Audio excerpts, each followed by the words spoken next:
Our incredible storyteller, Sean Martinelli, joins us now, and you came up with a really unique and creative idea, a way to tell people stories who braved the storm. Yeah, Kelly, we wanted to give people this chance to reflect on where they've been this past year, what's been going through their mind, maybe what they would have done differently if they had been given the knowledge that they have now 1 year ago. And so we came up with this concept that if you could write a letter to your pre-storm self, what would you say? And what, the one thing that surprised you most about these stories? There was so much heartbreak, but at the end of it all, there was also so much hope. And some of our viewers may have seen that in Allison's letter. And I think that recurring theme of hope is what gave me so much encouragement through this project.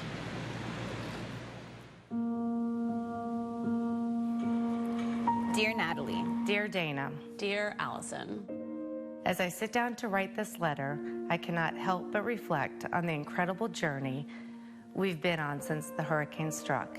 Up until August of 2022, your life will have been seemingly okay.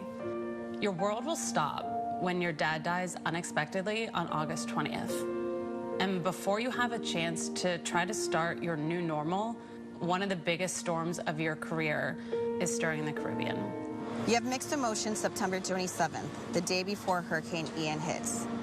You send the kids to Miami with your parents. It happens to be Catalina's birthday, your daughter. Your neighbors are all staying home, so it keeps you somewhat calm. The mood is one of anticipation, tinged with apprehension, however, a sense of preparedness. You imagine your dad calling before the storm to say, "Be safe down there," in the most stereotypical Western Pennsylvanian way. You know, lots of love behind just a few simple words with a tinge of worry.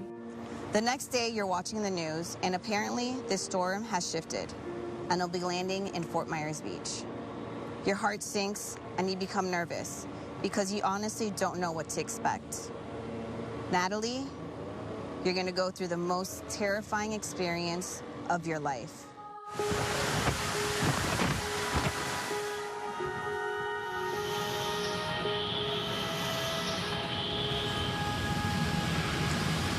The storm surge is only continuing to rise. We are not even at the peak, folks.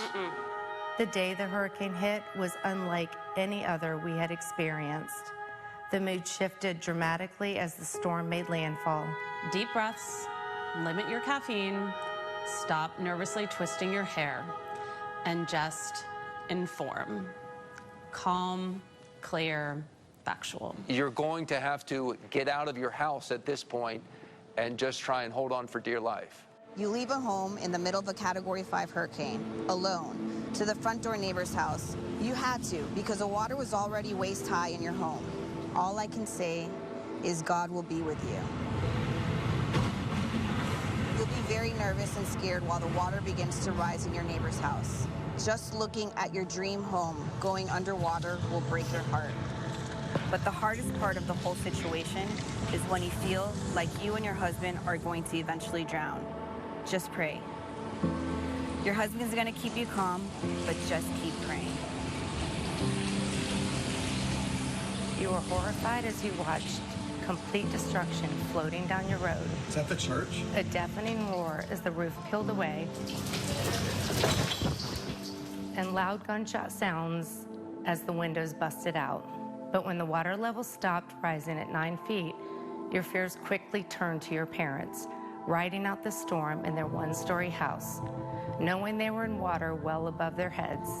You'll never forget the last phone correspondence with them when they told you they were safe at that time, floating on their mattress. Ian's wrath will be like nothing you've ever witnessed. Your life, your neighbors' lives, just got turned upside down. You can't comprehend having everything one day and gone the next, just like that.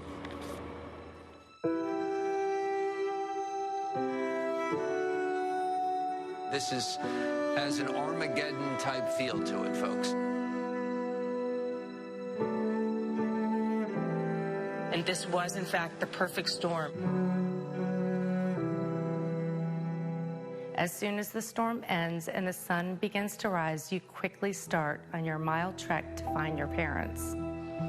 The moment you begin to breathe again will be when you pass someone who told you an older couple was alive in a house just up the road. It was then you will find the energy to sprint to find your parents alive, not well, but alive.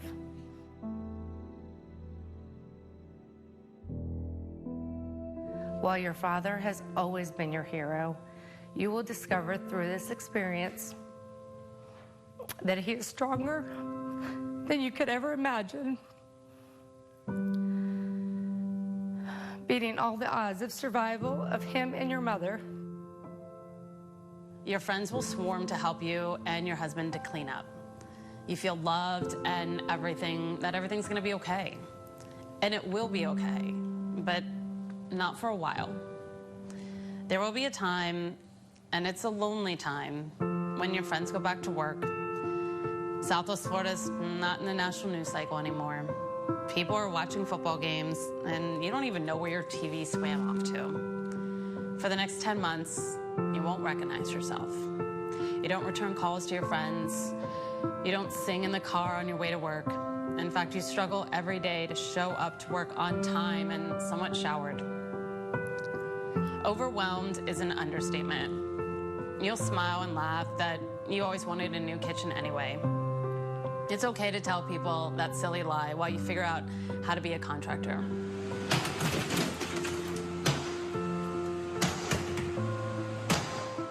Some days will be harder than others. You're gonna be tired of being strong, but focus on the good and positive things. Your heart will break the most when it comes to your kids. You feel as you have to be their protector, and yet it's all gone. But they're so resilient. It's incredible. They inspire you.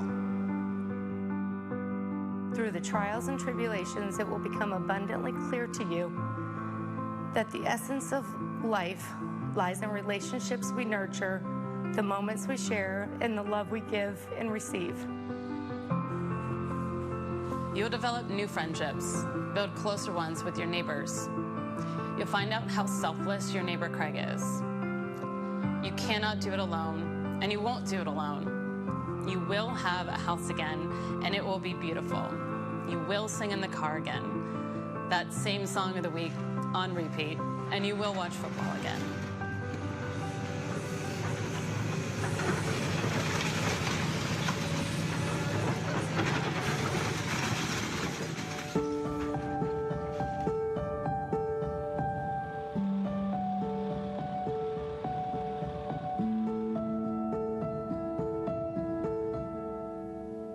You and your family are healthy and alive, and that's the most important.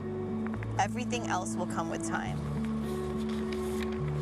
You would not change anything because this is your story, and everything that happens in life happens for a reason. I believe in you, in us, in our family's ability to not only survive, but thrive in the face of adversity. Move forward with strength, compassion, and determination to rebuild your lives and create a brighter future. The good news is that you will survive the hardest year of your life. The bad news is there will inevitably be another bad year of your life. But now you have found the patience and grit that your dad gave you for the next hurdle. Find comfort in the experience and the struggles.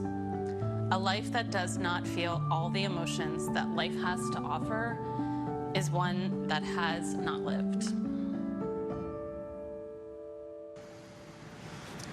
I am so grateful to our colleague Allison and to Dana and to Natalie for taking the time to do that and to reflect on this past year and what you would tell your pre-storm self. Watching that your strength gives us strength. Your sense of hope gives us hope. And I have never been more proud of you and our whole team than what we went through during that storm. But all of those women are remarkable, strong women, and they make our community better. What would you tell yourself pre-storm? It's going to be difficult. I didn't experience nearly as much as what you three experienced, Dana, Natalie, and Allison. But I would say that out of the darkness, there is going to be so much good. And people who you wouldn't expect to see help one another will help one another. And they will do so regardless of race, regardless of political party. They'll just jump in and help. And I think that says a lot about who we are as human beings. And when given that opportunity, we rise to the occasion. We were more united as a community than I've felt in a long, long time. That story gave me goosebumps in like 4 or 5 different spots. I got all choked up. And Allison, you're such an amazing writer. My goodness, this hidden talent. Well, I appreciated Sean for asking me to do it. I don't think I would have ever really sat down and done that and really reflected, because I think, you know, sometimes as humans we just kind of process it and tuck it away, and to kind of revisit it was emotional, and I was crying while writing some of it, and then it took me a while to kind of piece it together. But you know, the whole community coming together, you know, I was kind of looking back at some of my snaps and my Instagram stories from a year ago, and there was a time when I was at Home Depot, and, you know, everybody is at every home improvement store. And, you know, usually, you know, this is before the storm. We went through COVID where everyone's getting everything off the shelves and taking water and toilet paper. And it was, let me help you. Let me help you get that. Let me help you get this. And everyone was just coming together. It's just, unfortunately, we had to go through this storm to do that. All right, we're going to take a break.